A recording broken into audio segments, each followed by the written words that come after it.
Remember, when we discuss electronic code book mode, we mentioned that there are several disadvantages of electronic code book. One of the disadvantages was that it can integrate less amount of diffusion. But the next one we are going to discuss is that cipher block chaining mode, or it integrates the diffusion in this way that the previous cipher block will be XORed with the plain text of the next block, and then it will be passed through the encryption with the key, and it will produce the next cipher block, which will be considered as the input of the next block.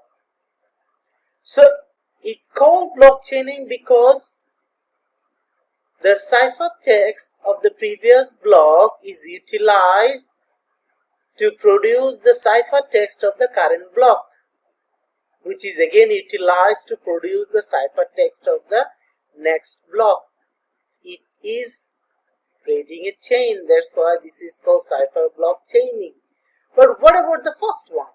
In first case, it doesn't have any previous cipher block. In this case, we use initial vector. In short, we call it IV. I will discuss about initial vector later. Let's try to derive the equation for this one. Let's say we would like to produce ciphertext block 2. In this case, in encryption, what we are passing? First of all, we are XORing P2 with C1, and then we're using the key to encrypt. If we would like to generalize the formula, we can write the same equation in this way: Ci, where the value of I could be from, or the value of I can be any positive integer number. So E stands for encryption, then plain text I XOR with the previous ciphertext block, which we can get by Ci minus 1, and then we'll use the key to encrypt. So this is the equation which we can apply for getting the ciphertext block. Now here, in first case, we don't have any previous block. That's why we use initial vector or IB. But when we are applying IB, we have to take care of several things. First of all, this IB should not be passed. This IB must not be passed as a plain text, and it must be known to the sender and receiver both. Otherwise, from the ciphertext, it won't be possible to get the plain text.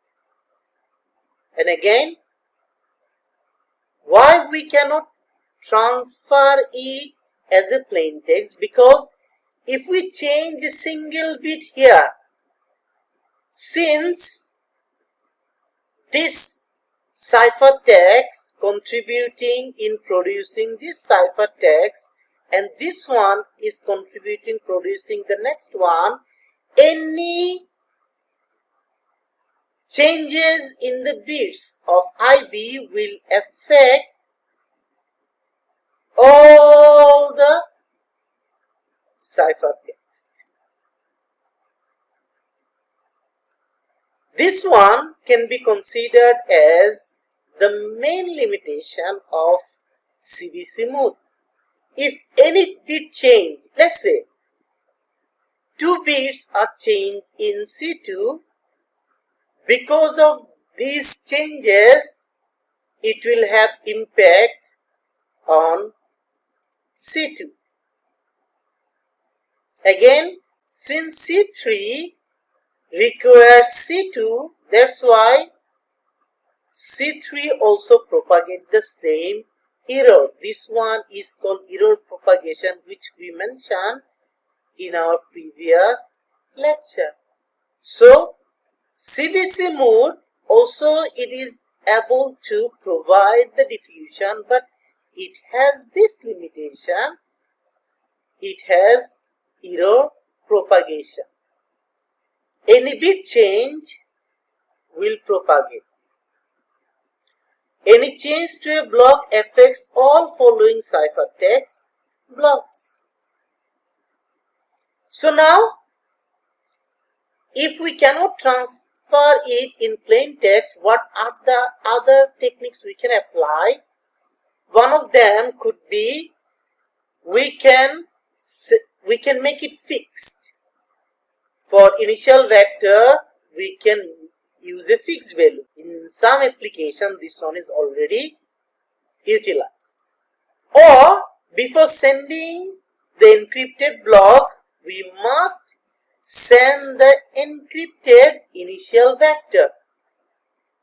So initial vector must be encrypted and transmitted first before transmitting any block.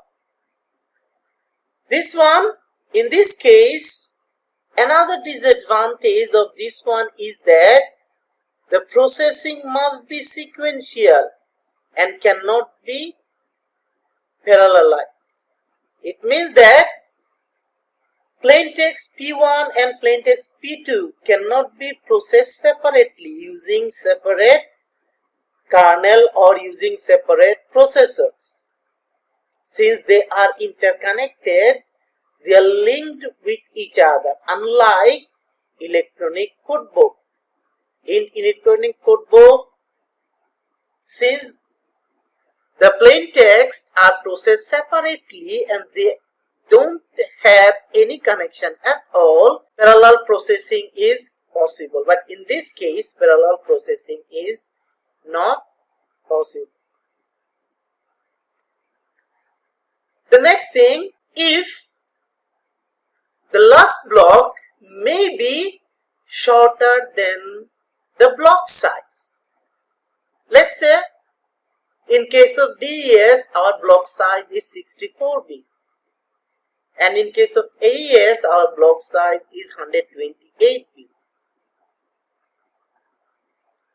If the last block is not 64 bit for DES or not 128 bits for AES, what could be the solution? One of the solution is called message padding. In case of message padding, the last bits can be padded utilizing different techniques. Some techniques are already mentioned here. These are different techniques which are mentioned in different literature. Let's say one of the technique is that 1 bit followed by 0 bits. That means the first one should be 1 and rest of them should be 0 bits. This one is one technique. The next one, any known byte value followed by zeros instead of starting with 1 and rest of them 0.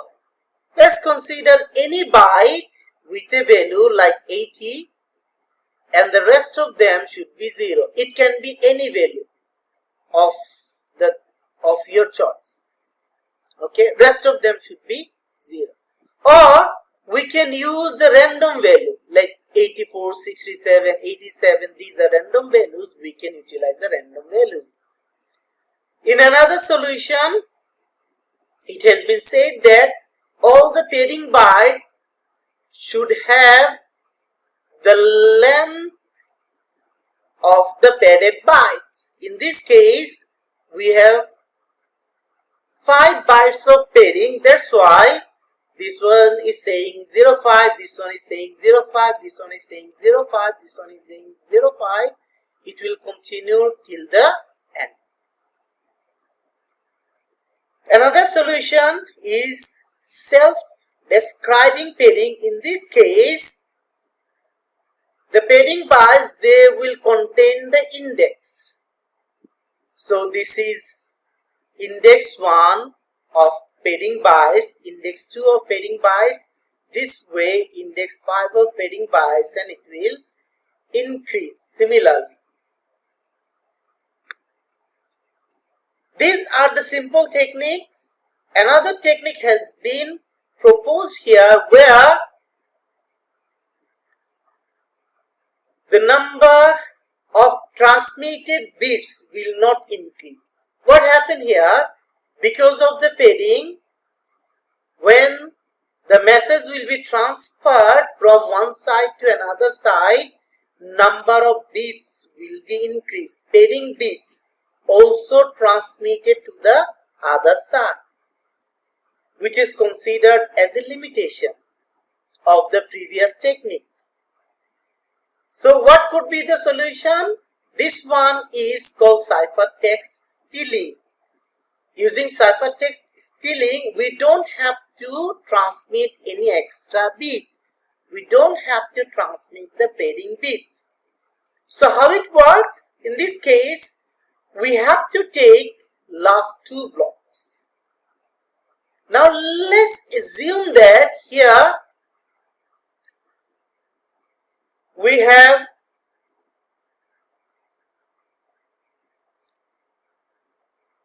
shortage of m bits to complete the block.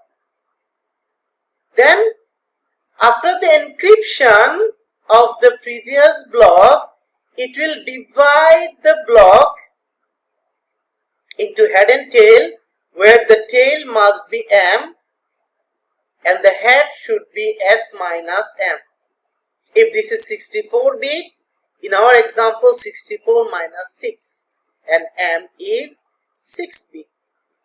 Then this tail would be added with this one, with the last block, and it will be encrypted and it will be transmitted as Cn-1 block, and the head will be transmitted as C subscript n block. Now you may ask, why is that? Why the last block is transmitted first and the second last block is transmitted last? It is because, look, what is our intention here? We shouldn't transmit extra bits to the receiver. When this block is decrypted, we'll get the plain text and the tail. This tail would be added with the last block, and once this is decrypted, we'll get the previous plain text.